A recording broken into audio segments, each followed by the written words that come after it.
Thank you for joining the earnings conference call of ICICI Lombard for Q1 FY21. I would like to give you a brief overview of the recent developments in the industry and our responses to them, post which our CFO, Mr. Gopal Balachandran, will share the financial performance of the company. Now, as we know this, as we speak today, we are seeing rising cases of COVID-19 in the country. While that's happening, and there is a level of uncertainty surrounding the pandemic, that remains, various measures taken by policymakers to restart commerce and trade are showing results. As such, we believe that the complete halt of activities that we witnessed in April may be behind us. And the new normal may well be about learning to live with the virus, following safety protocols, but ensuring a gradual return to normalcy. Now, at ICICI Lombard, we believe that it is important to take extra measures to support our customers in these challenging times. Foreseeing the difficulties arising due to the pandemic, we decided to provide some relevant covers to our customers. Accordingly, we have launched a number of COVID-19 specific health insurance products. We have also revamped our existing health insurance products by adding customer-centric features. For new customers purchasing a health insurance policy, we reduced the waiting period to launch a COVID-19 related claim from 30 days to 15 days. This is the initial wait period that we have. Considering the economic uncertainty, financial security has gained utmost significance for our customers. So we decided to retain the cumulative bonus accumulated by customers over time, even if they lodged a COVID-19 related hospitalization claim. In the normal circumstances, this would not be so. Most importantly, we added home healthcare benefit for our customers, preferring to avail treatment in the safety and comfort of their homes rather than getting hospitalized. To highlight these upgraded health insurance solutions, we have launched a new health insurance focused campaign, Restart Right. I hope all of you have seen the campaign. During our earnings call for FY 2020, we had shared with you a host of digital initiatives that we took to service our customers and enable our channel partners to conduct business. We continue to give thrust to adoption of these digital platforms in the quarter under review. Our new mobile service app, I'll Take Care, that was extended to the retail customer segment, crossed 130,000 downloads, enabling more and more customers to avail its insurance and wellness solutions at their fingertips.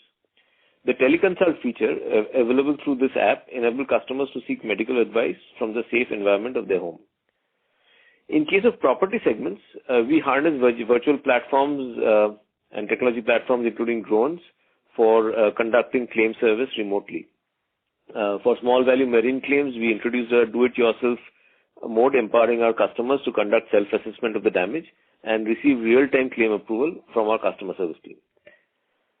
For the diverse set of stakeholders, including customers, investors, etc., I would like to appraise you that we have begun integrating ESG principles across our businesses. Towards this, we have implemented policies and initiatives aimed at scaling up our efforts towards sustainable value creation. Let me now talk about the industry trends. In the last few weeks, we have been witnessing signs of green shoots across sectors. As more and more industries adapt to digitization and restart operations, business activity should continue to grow. The non-life insurance industry, which witnessed a blip in the first quarter, Q1 of 2021, should register a growth in the coming quarters, we believe. For the recently concluded quarter, the general insurance industry registered a degrowth of 4.2%. In Q1 of 2021 over Q1 2020, with the industry GDPI moving down to rupees 393.29 billion rupees in Q1 2021 from 410.72 billion rupees in Q1 of FY 2020. This is as per GI Council report. Excluding the crop segment, the general insurance industry degrew at 3.2% to rupees 378.54 billion rupees in Q1 2021 as compared to 391.08 billion rupees in Q1 of FY 2020. Now within this, the segments such as motor insurance has been severely impacted during the lockdown, but they're now gaining some. The month of June for the segment has witnessed signs of recovery, though we are still far from the long-term average. On the other hand, health insurance has benefited from the heightened concern around the health hazard and measures taken by the government. As new health insurance policies registered an upsurge, we believe that the pandemic may well be a trigger for the segment to witness significant increase in penetration in the near future. Now, as far as the commercial lines are concerned, the fire segment continued to show robust growth due to the rate hike with effect from January 1, 2020. We've talked about this in the past. Marine and engineering lines witnessed degrowth due to the slowdown in economic activity. However, as the economy is steadily improving and given the digital adoption by this segment, we expect to see a rebound. Since our FY 2020 results call, we've witnessed new regulatory announcements that are focused on policyholder benefits. These include, first, the launch of standardized health insurance policy called Arogya Sanjeevani with effect from April 1, 2020, wherein the authority has allowed insurers to determine the price on compliance with specific norms. Initially, under the policy, the sum insured allowed was between rupees 1 lakh to 5 lakhs. Further, the authority, by its circular dated July 7th, allowed the insurers to issue policies with sum insured less than 1 lakh and greater than 5 lakh, and this has to be in multiples of 50,000 rupees. The second has been the withdrawal of the option of long-term package effective August 1st, 2020. This means that new vehicle customers will not be able to avail own damage covers on long-term basis going forward. This is expected to have marginal impact on business and profitability. Allowing general and health insurers to, this is the third one, allowing general and health insurers to offer both indemnity and benefit-based short-term health insurance policies for COVID-19. It also prescribed a standard benefit-based health policy and a retail standard health policy under the nomenclature COVID Rakshak policy for benefit and Corona Kavach policy for indemnity, respectively. While the Corona Kavach policy was mandated to be offered on or before July 10th, 2020, insurers were encouraged to offer the Corona Rakshak policy by July 10th, 2020.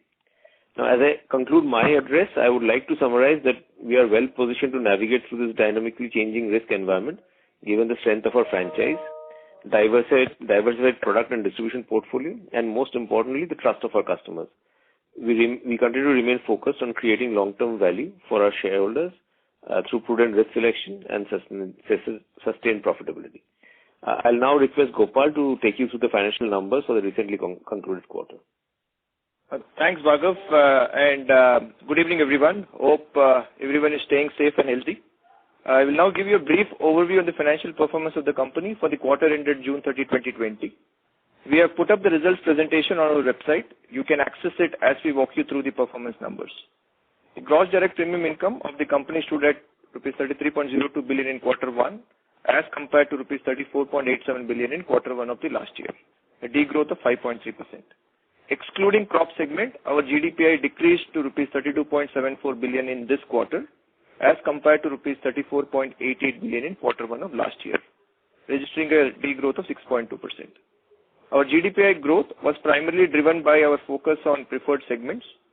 Consequent to the increase in minimum prescribed rates for certain occupancies under fire segments, this segment registered a robust GDPI growth of 41.6% in quarter 1 2021, thereby aiding the GDPI growth of our property and casualty segment. As indicated in our results presentation, the overall property and casualty segment grew by 20.5% in quarter 1 2021 over quarter 1 2020. On the retail side of the business, SME and agency channel and health indemnity continue to grow faster and remain our areas of focus.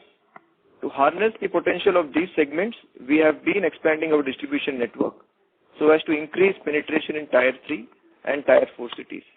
Our individual agents, which includes the point of sale distribution, were 49,802 as at June 30, 2020, as against 47,548 as on March 31, 2020.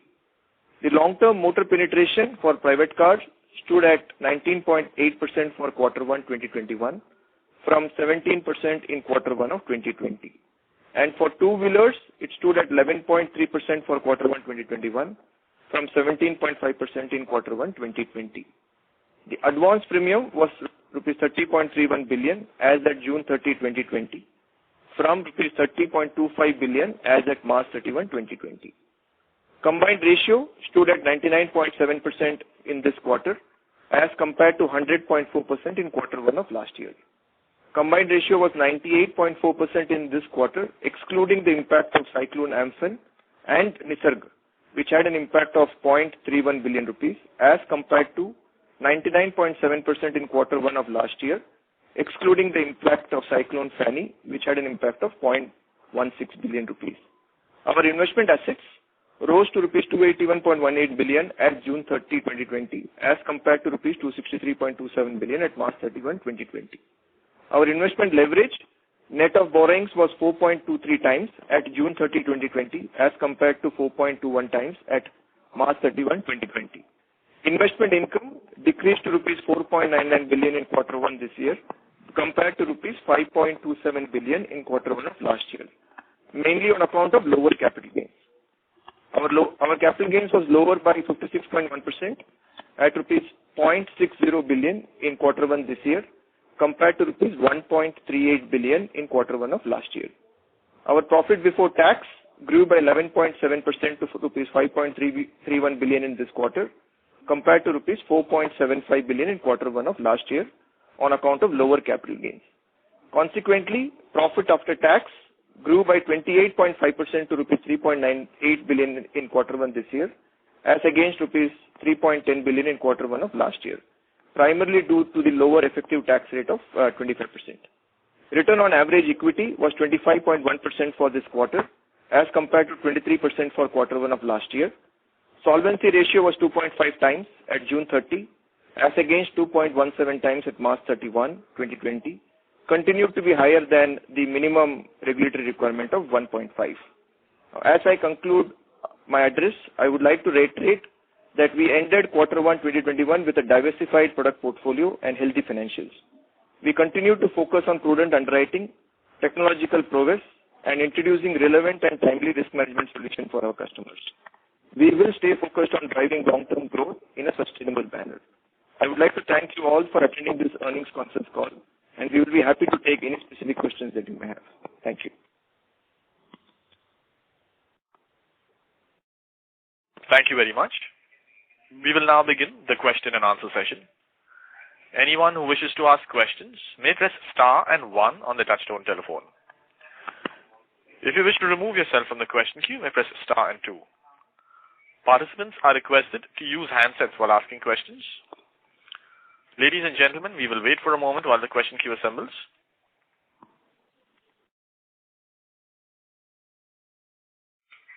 To ask questions, please press star and 1.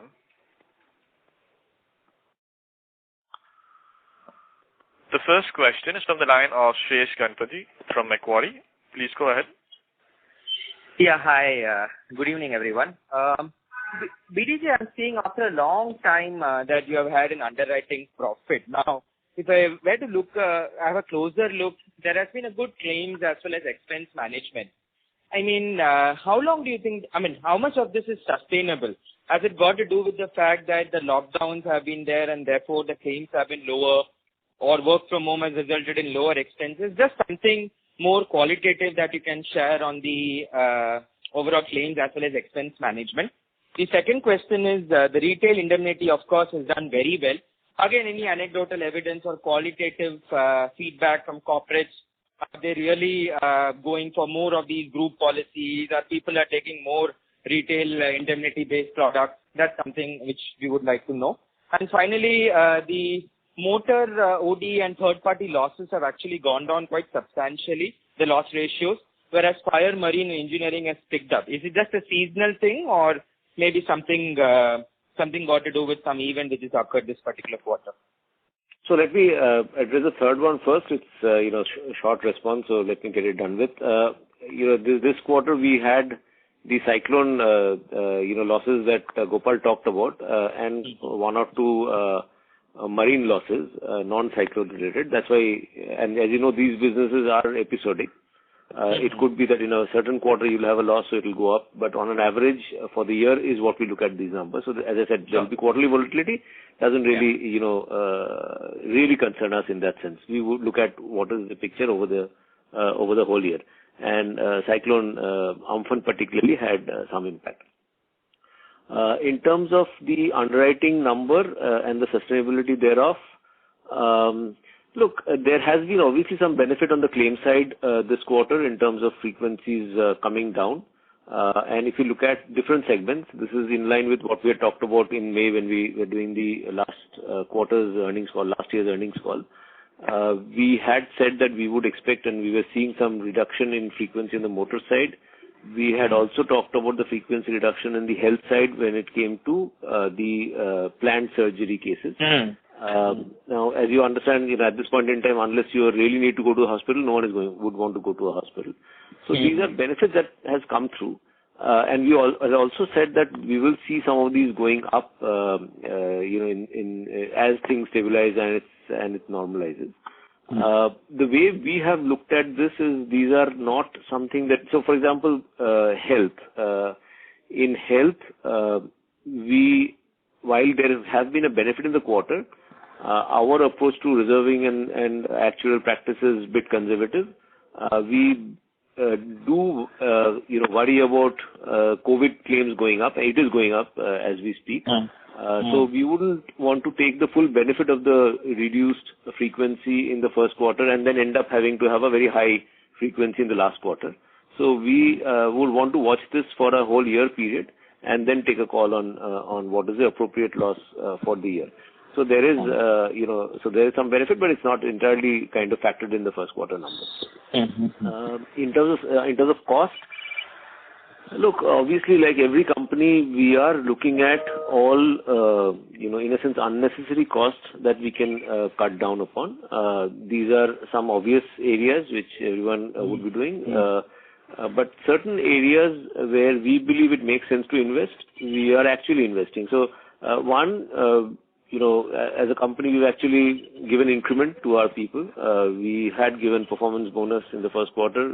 Today in the board meeting, we've decided on the increments for people. So, and we are seeing opportunity in this at this point in time for the long term because we believe we can see this as an opportunity to invest for the future. So there would be possibilities that we may even increase our headcount going ahead. So it's not the savings on the fixed cost is not on the employees side, and employees cost is our biggest cost element. So savings will be in terms of other areas of cost that we can contain. And do remember that for us, the sourcing cost is a large part of the cost. So if we have lower retail numbers in a period, the sourcing cost is also low, for that quarter. And lastly, on technology, we are actually, we've decided to increase our technology budget and, invest more. And we see in the long term, the experience that we've had in this period. In the long term, we believe we will take some positives out of this in terms of the way we work, the way we operate, how much we work from home, how much of flexibility we provide, how much of further investment in digitization. We are at a certain level relative to the market, but still we believe it's time to keep investing and stay ahead of the curve. And that's an area where we are further seeing how we can invest. Lastly, your second question in terms of indemnity, yes, you're right. I mean, there is, as I said in the covering, opening remarks also, I made the point that there is a higher demand for indemnity, both from the corporate and even more from the retail side. One thing you'll remember is that our retail health book, and if you see our overall health book, there is a corporate segment, there is a B2B2C segment, which is business that we source through our bank insurance partners. It is fundamentally retail, but it gets classified under group because it's B2B2C. And third is a pure B2C, which is retail indemnity that we sell largely through agents, etc. The retail indemnity business has done really well. But the B2B2C, obviously because banks are not disbursing as much as they were in the past, that has grown. So on balance, we are quite happy with the health opportunity and the growth that we are seeing at this point in time. And we believe it is potentially a step change in terms of demand for health insurance in the long term. And one of the things that we are seeing is not just new customers, we are also seeing existing customers ask for some insured increase. Thanks. And there's a good demand for the standardized health product, right? It's just recently launched. We think it will have a decent demand in certain markets, certain segments of the market. Thanks, Vijay. I think it's a good product that the regulator has launched. It will probably increase penetration in segments which otherwise were not buying health insurance. Thank you. Thank you. The next question is from the line of Shreya Shivani from CLSA. Please go ahead. Yeah, thank you for the opportunity. sir, I was going through the slide which talks about the impact of catastrophic events, and we know that for general insurers, there is a catastrophic trigger that after a certain level, you'll actually have that catastrophic bonds which will get triggered. So can you throw some light on, since we had certain cyclones and floods this quarter, and also with COVID-19 going on, if you can really talk about how are we managing the losses in the catastrophes that's going around, and how close or far are we from that trigger which which will trigger the bonds, the catastrophic bonds. Thank you. So Shivan, these are not catastrophic bonds. These are cat reinsurance that we buy. Every company buys, and it triggers not in a sense that you have to accumulate losses for the year and then it triggers.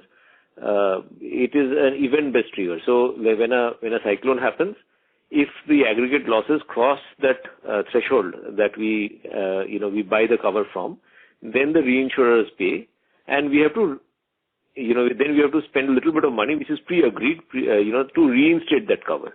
So basically, what it does is very high, very large cat losses. Our balance sheet is protected, and we pay a fee to buy that protection. It's almost like you're buying motor insurance for your motor car. It's like our book that we are protecting through a reinsurance cover. It's not a cat bond. And in terms of specifics of what has happened, so even this year, when the Amphan happens, aggregate claims may be X.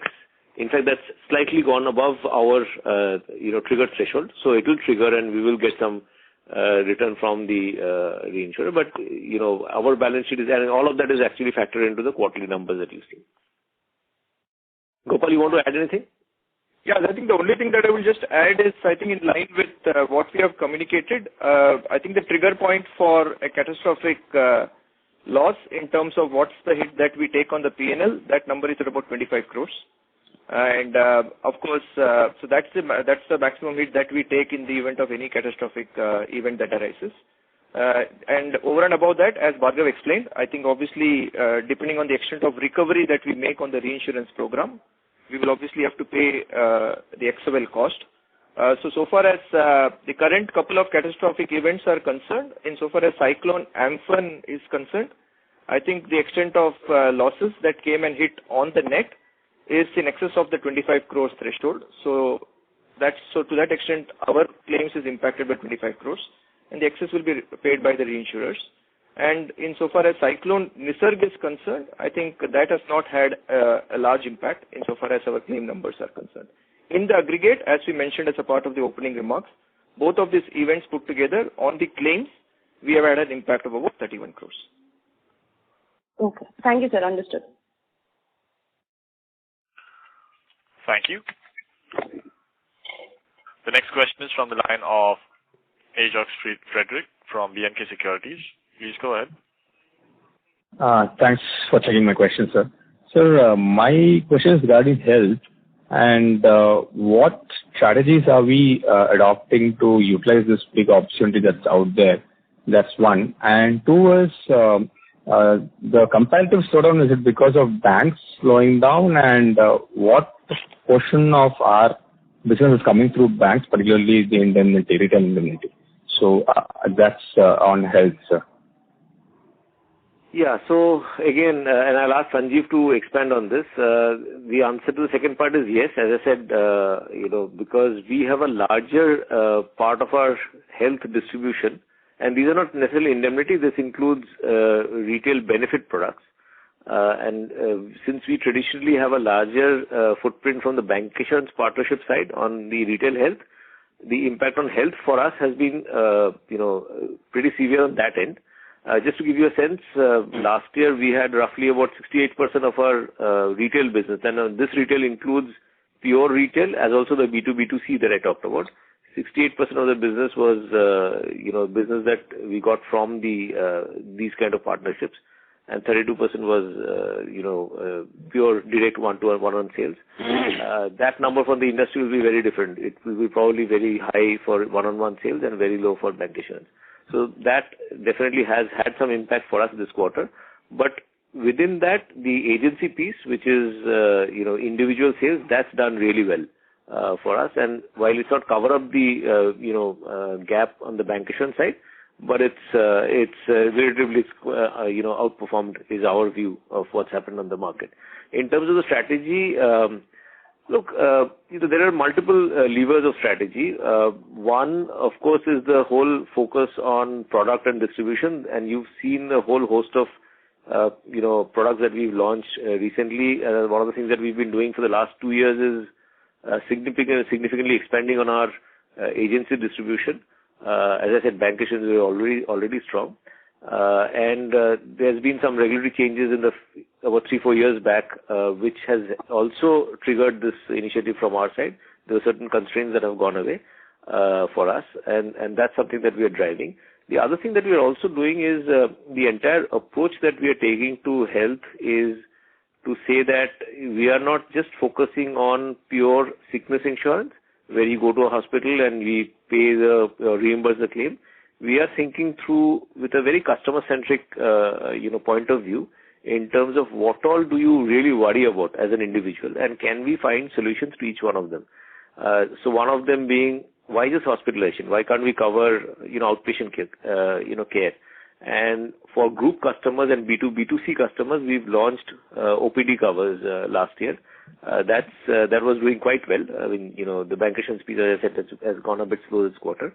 But so that's one, for example. And there we've worked with network of partners, digital health players, telecalling, telehealth companies, wellness service, companies, and all of this is being provided on a digital platform. It's an app which we call I'll Take Care. I talked about that in my opening remarks. And in this period, one of the things that we did want to drive was this, in the long term also we've been wanting to drive this digital health. But in this period, that was obviously something that we kind of scaled up, included home health care, because, for small, issues at this point in time, no one wants to go to a hospital, but that doesn't mean our customers should suffer. So we've actually tied up service with service providers to provide home, care for our customers, for COVID or non-COVID cases both. So these are, very, very, first to the market kind of initiatives that we've already launched. And we believe the long term that we have to look at the complete healthcare service for a customer rather than just IPD, which as of now most of the market just focuses on. Sanjeev, you want to add anything? No, I think pretty much well covered. And one of the key things that we have also seen is the customers on the retail side, in particular on the indemnity part, have started looking at having a health policy more from an investment standpoint rather than an expense mentality. So one of the few things which is changing and helping us on ground also to drive on indemnity front. Benefit, I think, as Bhargav also mentioned, will build up as and when disbursements come in, because benefit traditionally is more of an asset protection based cover, which will happen as we see our banking partners and our NBFCs, progressively start disbursing more. Each one of them is, I think, till at least last month getting their, credit strategy in place, and we would probably see a relatively better Q2 than what's happened in Q1 on that. Yes, perfect, sir. And just a point on the loss ratios of health. So compared to Q4, we saw it slightly deteriorating. So like 70-75%. So how should I read that, sir? Gopal, you want to explain that? So Ajox, what happens is, I think loss ratio is purely a function of what mix of business that you write. As we had kind of explained, in terms of corporate, generally tends to have a relatively higher loss ratios as compared to, let's say, the extent of loss ratios that you will get to see on the retail indemnity portion. So that's one.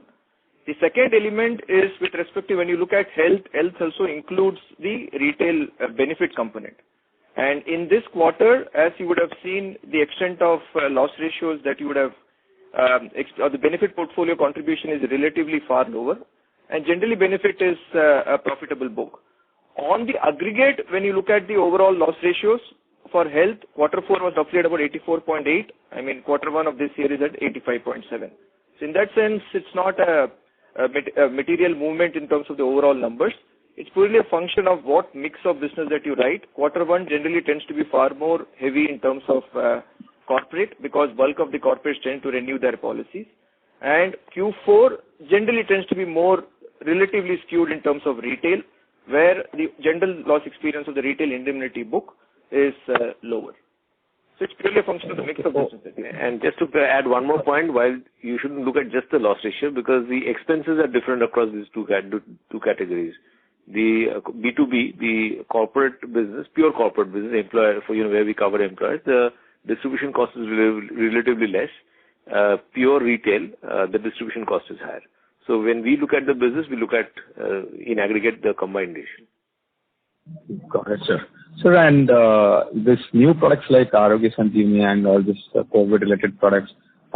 So what is your sense like going forward? Okay, let's forget COVID, but this Arogya Sanjeevani, do you think like that portion will grow substantially, and do you think that makes more money for you, or your play products are making more money, structurally speaking, going forward? What we've done is we've kind of segmented the market. We believe that there is a segment of market which today was not buying the traditional covers or typical mediclaim policies, that we sell through our, retail agency force because of maybe it was expensive. Maybe, each one of us have our own terms and conditions, so maybe it was getting too complex for the retail customer. So the whole thought process behind this from the regulator was to have a very standardized product, so there is no dissonance, or gradually at least. The hope is that there won't be any dissonance in terms of understanding of what you've bought. So if you bought a standard Arogya Sanjeevani product from insurer A versus insurer B, there is no difference. So it will, and we strongly support this thought process, because we believe that in the long term, in a very underpenetrated market like India, it is important to build credibility on the product. And in a product like insurance, if you have too much variation, while it is fine for maybe slightly more sophisticated customers, for new to the category customers, it's good to have a basic product that they understand easily. So it will, we believe, open up a market for that segment of customers. Also geographically and, in terms of income profile, there could be, because these are slightly restricted covers. It's not as full blown as some of the other covers that we have. So it's slightly cheaper. So we expect a certain segment of customers, wanting to buy this. Now, profitability will depend on whether we've done the segmentation right, and whether we are actually bringing new customers to the book rather than cannibalizing our existing customers. That's something that we have to watch very, very closely. But we believe in the long term, this is a very positive development. It will depend on the execution in terms of whether we actually get the benefit. Thank you. Before we take the next question, we'd like to inform participants that in order that the management is able to address questions from all participants in the conference, please limit your questions to 2 per participant. Should you have a follow-up question, we request you to rejoin the queue. We take the next question from the line of Anshu Dayani from Edelweiss. Please go ahead.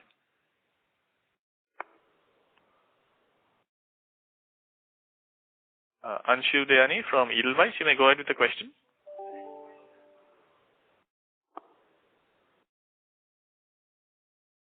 There seems to be no response from the line of Anshu Dayani. We move to the next question. The next question is from the line of Madhukar Ladha from HDFC Securities. Please go ahead. Hi everyone. Thanks for taking my question. So, can you give us some color on how renewals in motor have behaved during the lockdown? Are we seeing similar levels in PP and in OD separately, and are we seeing lapses happen? Some thought process, some color of that will be helpful. Yeah, I think we talked about the fact that in April the renewals were slightly down. Given the leeway that was given to by the regulator to renew if customers wanted with a lag, that was not surprising, and also given what was happening on the ground. What we had anticipated was that people will come back and renew a bit later. So the renewal rates for T+1, as in when I say T, what people who renew within the same month versus people who renew the next month or renew in the next month after that, those percentages have gone up. So in a sense, we've kind of been recovering the reduction in renewal rates that we saw in the April. And this is increasing every month. Sanjeev, you want to give any more color to that? No, absolutely right. So vis-a-vis what happened in April, the gap for Delta was almost 12 to 15%. If we talk about June exit, it's pretty much close to what we had pre-COVID level in terms of renewal. Still marginally less, but nothing much to worry about. And we do believe that we will have a decent renewal because a lot more mobility has also started across the country, and consequent to that, people who actually deferred it in the month of April and May should come back and seek renewal. So we are pretty much sorted on that. And there was a dispensation from the regulator till May 15th and thereabouts, and after that, these customers are renewing it. So we don't see any challenge on private car and TP any which way for the new stock that was sold last year has a long-term duration. So any which way the customer has been having a long-term policy on that. Got it. That's it from my side. All the best.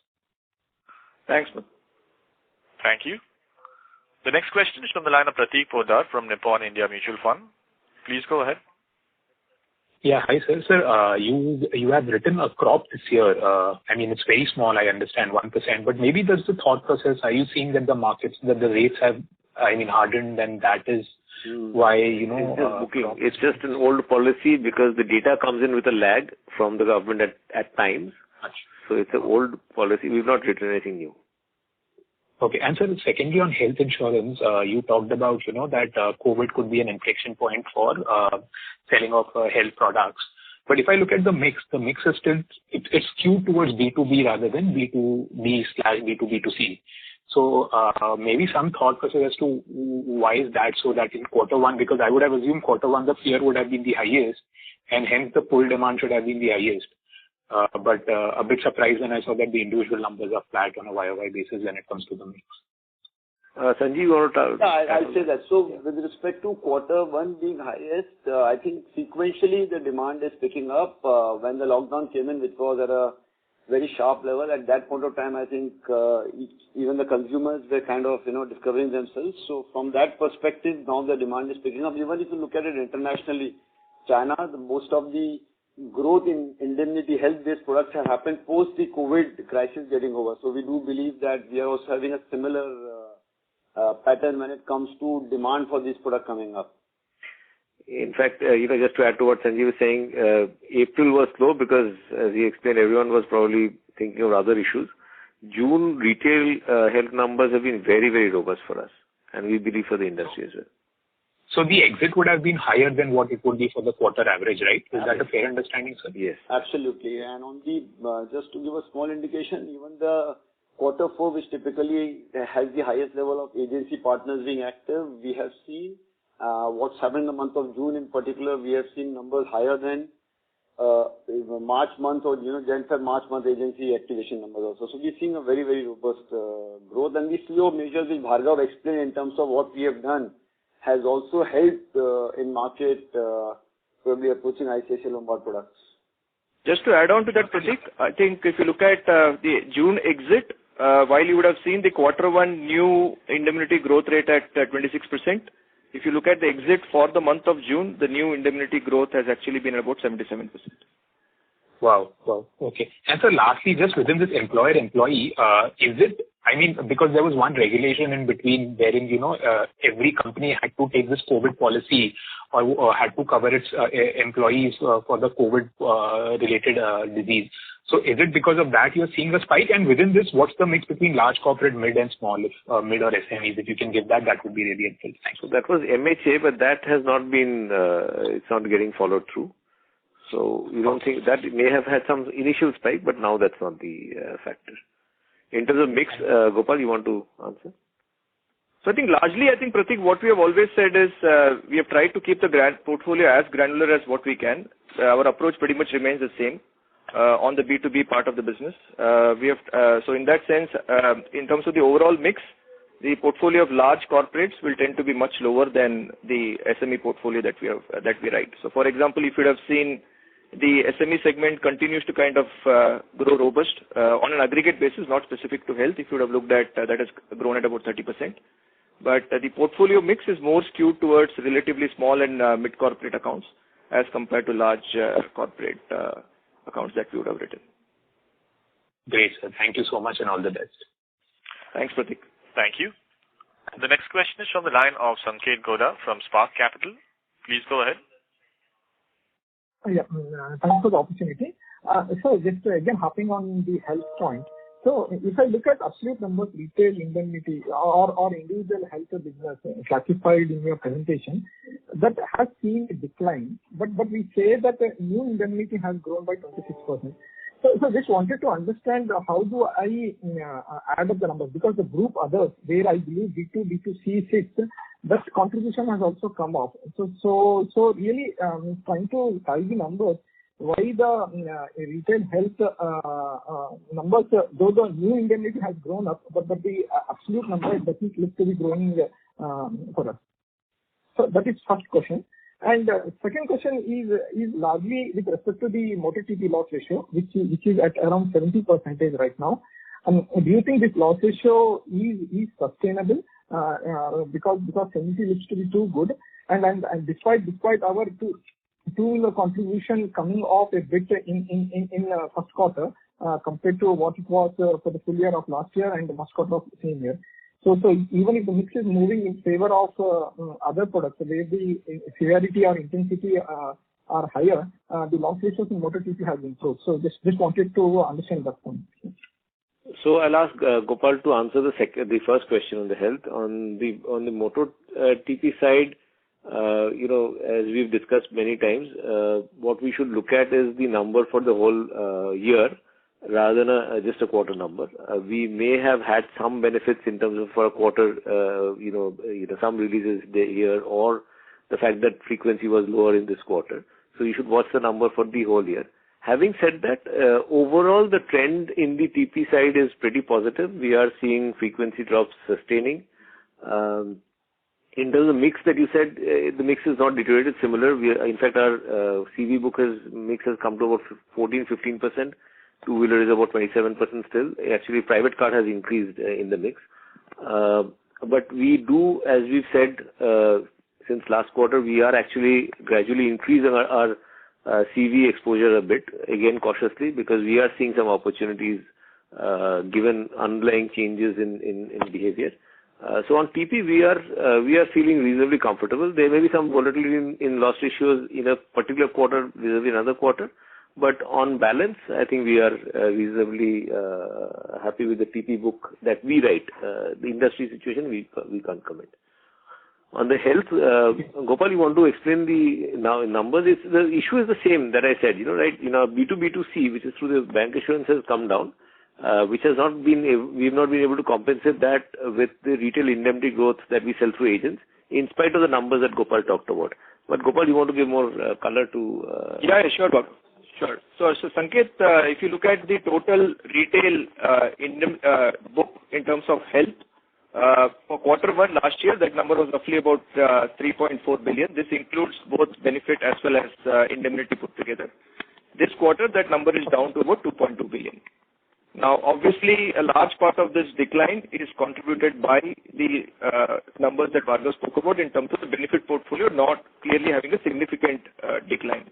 On so far as the indemnity segment is concerned, within retail, that number has actually increased from 1.5 billion, 1.47 billion to 1.82 billion. So that's actually an increase of 23%. This is the aggregate retail health indemnity. Within that is what we mentioned about the new retail indemnity growth was 25% for quarter one, and for the exit month of June, new retail health indemnity was 77%. Okay.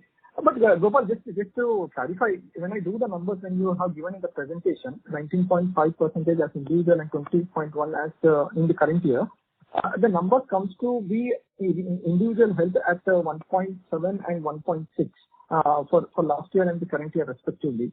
So I see a decline around of 9%. So still I am not able to figure it out that 1.5 billion and 1.8 billion what you are trying to say that doesn't get reflected in the numbers which you have disclosed in the presentation. So when you look at the presentation, Sanket, what happens is obviously there is some element of indemnity that goes and sits as a part of retail, which is the number that you would look at. Absolutely. And equally, there is some element of indemnity business that will sit as a part of group others. So when you look at, which is where I kind of gave the breakup for you, in terms of aggregate indemnity book, that number has increased from, as I said, 1.5 billion to about 1.82 billion. Thank you. Before we take the next question, a reminder to participants to please limit your questions to 2 per participant. The next question is from the line of Nishant Chandra from Temasek. Please go ahead. Thanks for taking my question. I had 2 points. So one is with respect to the claims fee, especially on motor, what has been our release policy from prior period, especially on TP, between March 31 and June 30? Has there been a revision in terms of assessment of actuarial base that we have there? The second one is on the fair value account piece. If I remember correctly, for the quarter ending March, I think we had taken some sort of an impairment with respect to equity book. What has been the stance given recovery in market in quarter ending June? Has it been reversed, or because I couldn't see that clearly from the financials? I could see a change in fair value account, but I couldn't see whether it was done through a reversal of impairment or it was just through the fair value change. So, this reversal of impairment, no, we've not done any. Yes, we had done an impairment because of the sharp correction in the month of March. Things have recovered, but we've not done a reversal of impairment. We normally don't do that. I mean, we believe that's slightly aggressive in approach. So, we don't do that. If whenever we sell the particular stock, we will, while we could, I mean, theoretically, we could, but we generally don't do that. Number one. In terms of the provisioning, the reserving policy, there's no change in the policy, Nishant. It's the same thing, which basically every quarter, in fact, as I've been, sharing every month, our actuarial underwriting, finance, sales, all of us sit together and look at the book, which are the books which we believe make sense to focus on, etc. But on the reserving side, the actuary looks at numbers on a quarterly basis, and basis his assessment, if he believes that there is somewhere we need to strengthen something, somewhere the data is compelling that we have to release, we do the release. So it could be that in a certain quarter, it's not as if everything happens at the end of the year. It could be that in certain quarters, certain lines we could take. Because if there has been a release in motor TP, given that it is a quarterly number that we are seeing now, and it could potentially be spread over the full year, the 70% is not really a extendable thing. So the steady state is somewhere far higher of 70, but there has been a release which is pulling that down to 70%. Is how I interpreted it. So as I explained earlier, the releases, need not be spread over the whole year. Equally, in terms of the frequency drops that we've seen, we've also not been over-aggressive in booking all of those for the reason that I articulated, because we want to watch the claims pattern over the year and then take a call for the year. And just looking at the table of the presentation, it seems like the releases it have come from periods prior to FY20, right? Because FY20 there has been no release. I couldn't hear the question. Gopal, if you heard it, if you can respond. Nishant, can you just repeat that again? No, so if I look at the table at the end of the appendix of the presentation, my understanding is that the releases all pertain to FY19 and before, and not for FY20. So I just wanted to understand if my understanding is correct. So what happens, Nishant, insofar as loss experiences are concerned, I think it's purely a function of the loss development that we get to see across portfolios. As we have explained earlier, in respect of short tail lines, the releases tends to be much faster. And in respect of some of the long tail lines, obviously we wait for certain periods of development before which we can take a call on the reserving numbers. So what you get to see is purely a function of most of the short tail lines that we would have written. And then, of course, if basis development, even in the long tail lines, if we get to see a need for reserving to be relatively lower, then to that extent, one would calibrate the reserves accordingly. But FY20 is too near for that to happen. Thank you. The next question is from Rishi Jhunjhunwala from IIFL. Please go ahead. Yeah, thanks for the opportunity. So just following up on the previous question and maybe specifically on motor OD, right? Because of the country was in lockdown for almost 2 months and partial lockdowns for the rest of the June as well. Just wanted to understand. I mean, clearly the number of claims that would have come on motor OD would be substantially lower. But what we see in terms of claim ratios, the improvement is not that stark. So are we provisioning for claims not reported or any of that sort in terms of smoothing of how the claim ratios play out for the rest of the year? Because I'm assuming it's unlike TP, it's a 12-month thing, and if claims haven't come in 3 months, then at least for that quarter the number should have been much better. So Rishi, it's the same philosophy as I said in one of the questions. One could take the full benefit in a quarter, but we don't believe that's prudent because we also talked about it in May, and I'll just repeat the point that we believe that people will use vehicles a bit more when they have to, rather than using public transport. So you don't want to have a situation where you take the full benefit in a quarter and then to the latter half of the year your frequency goes up sharply and you see a huge swing. So I think it's appropriate to watch the number for the year rather than take full benefit in a quarter. So you're provided for more in this quarter, that's the right way of putting it. So we do a actual estimate and which is a ULR estimate, and that ULR estimate is using data over a long period of time. One blip may not immediately impact the ULR numbers. Of course, the fact that frequency has come down in the near term will have some impact, but we would want to watch the data over a period. And as I said, for short tail business, let's say like OD, we will want to do it in a year. For long tail, it will be even longer. Fair enough. And secondly, on health, can you just give some numbers or data points in terms of where we are or on COVID-related claims versus where the industry is, if at all you have those numbers, and how do you expect it to rise, and where it could potentially be as a proportion of your normal claims that you typically have? Just trying to understand basically, incrementally how much of the health claims could be coming from the COVID side. Gopal, you have the numbers of the COVID, and I can talk about the expectation for the future after that. So if you look at Rishi, I think the number of COVID claims largely, I think, as what we explained with respect to this particular quarter, I think we have seen more of claims coming in respect of COVID treatment. For the quarter, obviously that number is roughly in excess of 1,000 claims. So as we speak, it's closer to maybe about 1,200, 1,300 claims is what we would have seen on the overall COVID policies.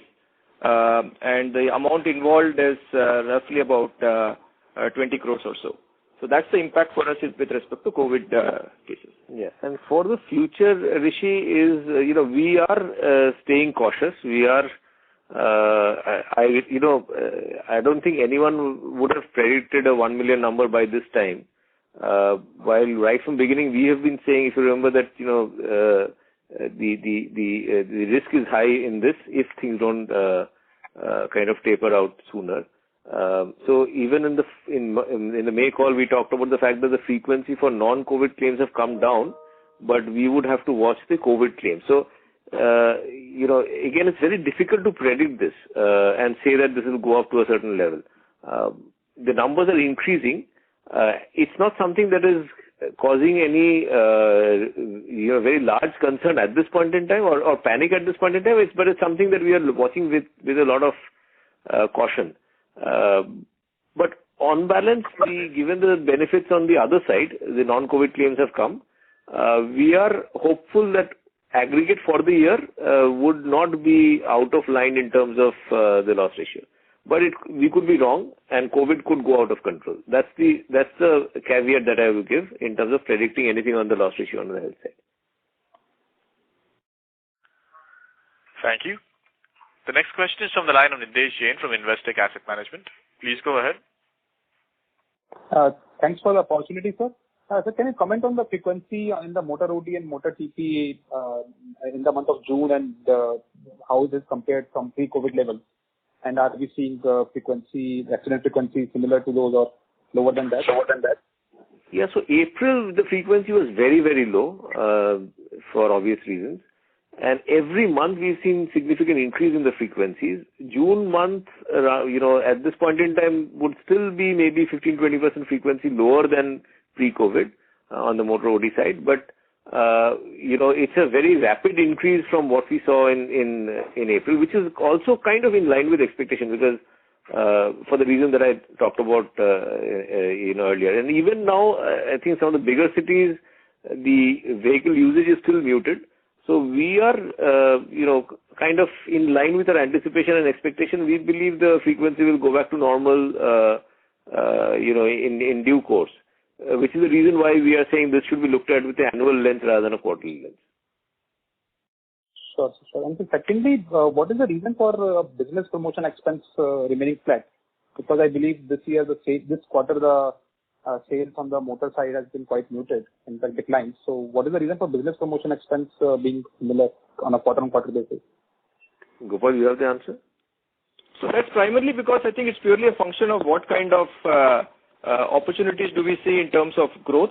And as we had kind of explained, I think in this quarter, relatively the kind of volumes of opportunities that one would have seen has been far lower than what we would have seen in the past.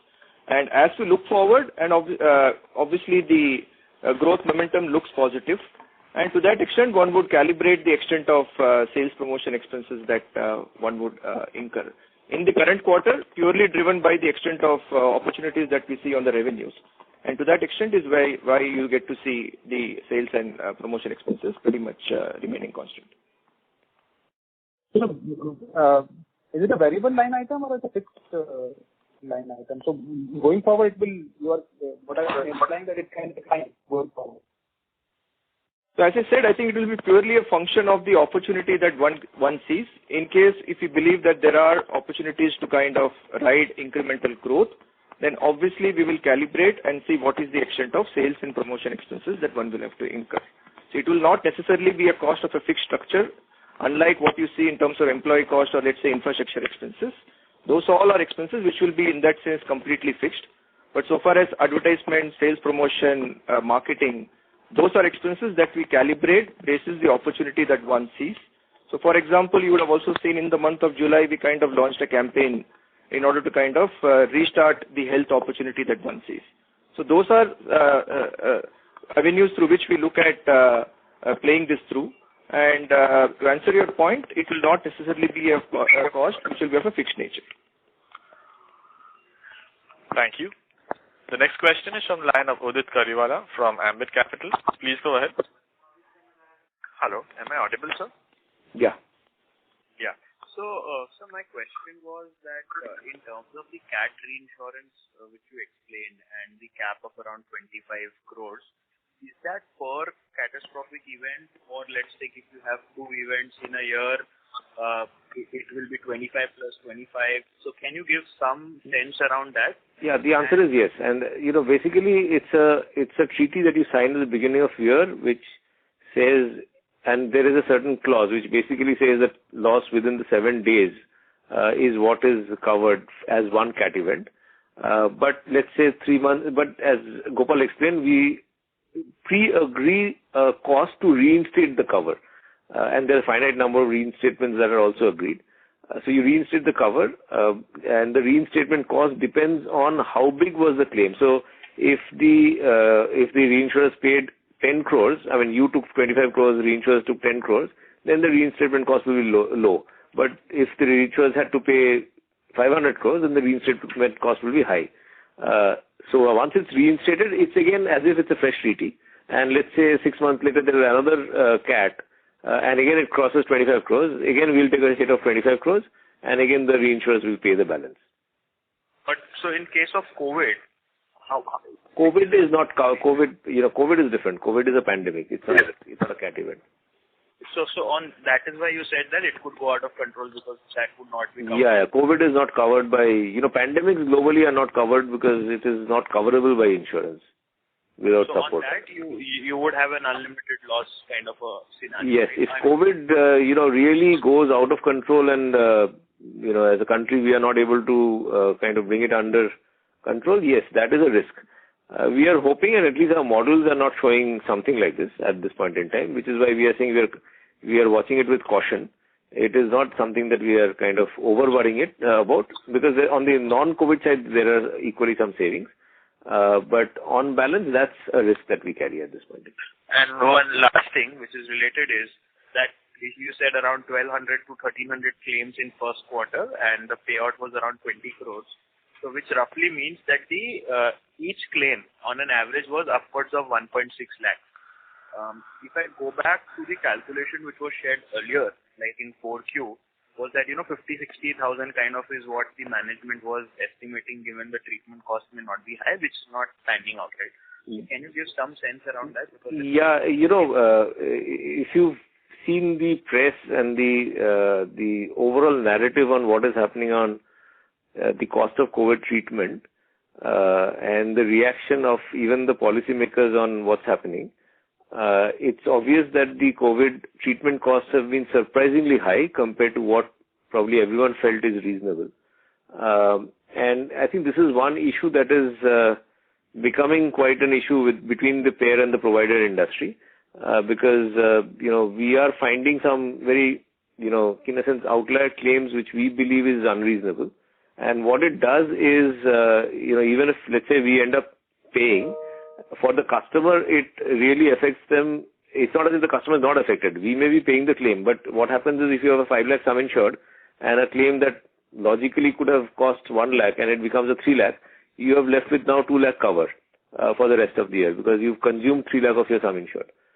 So this is an issue that is becoming quite a issue, not only with the policymakers, and you've seen, actions by state, Supreme Court, etc., but equally between the insurance industry and the hospital industry. There's a lot of negotiation and debate going on what is reasonable and fair. As we speak, there's been a lot of debate and negotiation and arguments that are going on right now. I think the costs are completely out of control in certain places, and there needs to be some reasonableness to the cost. Thank you. We'll be able to take one last question. We take the last question from the line of Nishin Chawate from Kotak. Please go ahead. Yeah, hi. Am I audible now? Yes, you are. Hi. Okay. Just one or two things. What has really happened on the solvency side? I think the solvency ratio has increased this quarter. Okay, Gopal. So, Nishant, I think what we had kind of also explained last quarter is, I think when you look at the solvency, insofar as three aspects. One is with respect to the fair value change account movement that you had seen. Insofar as solvency regulations are concerned, on the equity side, the regulation disregards any gains, if at all, is there on the mark-to-market position on the reporting date. However, if there is a loss, that has to be considered for the purposes of solvency. And if you would have seen on 31st of March, we had a mark-to-market loss of roughly about 430 crores. That was considered as a part of the solvency computation on 31st March. As at 30th June, if you would have seen, our mark-to-market on the equity portfolio, as compared to 430 crores of loss, has ended the portfolio with a 38 crores of loss. So that clearly is a function of the movement that one sees insofar as improvement in solvency is concerned. The second is also purely a function of what you get to see in terms of incremental revenue growth. In this quarter, I think pretty much similar to what the industry is experiencing. One has seen a relatively lower top-line growth or a degrowth to the extent of, let's say, 4-5% or so. And that by itself also kind of contributes to the improvement in solvency. And the third factor is, let's say, the performance in terms of our operating outcomes on the profits that we make is also a contributor to the overall solvency numbers. So a factor of all the three is what has led to the increase in solvency, moving up from 2.17 to 2.5. Sure. And did you share the number for advance premium for the quarter? I think last quarter was 30. Yes, last year was 30.25 at 31st March. That number at 30th June is 30.31. It's almost kind of flattish. Yes. And just one last question was on the outlook for, of competition in motor OD segment. I think this time around, you have seen some improvement in the loss ratios out there. So should we say that the worst of the competitive phase on the motor OD side is behind us? It's difficult to say yes. And as I've been saying, maybe for the last two calls, I think last maybe about 18 months to 24 months, the industry has been hurt a lot on the OD side because of aggressive competition. And our take was that whether people can sustain that. But, right now, because of everything that we are saying, the frequency has dropped. So one can't rule out continued aggression on OD side. Having said that, as I said, as claims frequencies come back, the short benefit of maybe 1 or 2 months may not sustain, in which case it will be very difficult for people to be further aggressive on the OD side. OD loss issues are probably unsustainable for most companies at this point in time. Just one last one, on the COVID side, I think what you highlighted was that your per policy claim is around 2 lakh rupees. So I think you pointed to a number like close to that. No. So I was wondering, talked about a number which was a lower number than that. But anyway, tell me. So what do you, where do you think this number really settles down? I guess with the negotiations, etc., that happens with the hospitals. Look, again, as we speak, there is a lot of, discussion and negotiation going on. I won't want to hazard a guess on this call and give you a guidance that I could be wrong with. Obviously, we are trying to attempt to bring it under control. Our sense is that it's, at this point in time, it's not reasonable cost. But it depends on many factors, right? Location, the severity, the comorbidity, which links it to the length of stay for the patient, whether the case is mild, severe, critical. So there are many factors, and the mix is what determines finally the cost. Because hospitals also have to get a fair cost if it's a critical case in ICU, ventilator, etc., versus someone mild just being kind of under observation. So it depends on all of the mix. But we will have to see what it comes down to. I really can't give you any comfort on where it will go down to. Fair. Thank you very much. All the best. Thanks, Nischint. Thank you very much. We'll take that as the last question. I would now like to hand the conference back to Mr. Bhargav Dasgupta for closing comments. No, thank you, everyone. Thanks for joining us at this time. And, and again, wish all of you good health and take care of yourself. Thank you.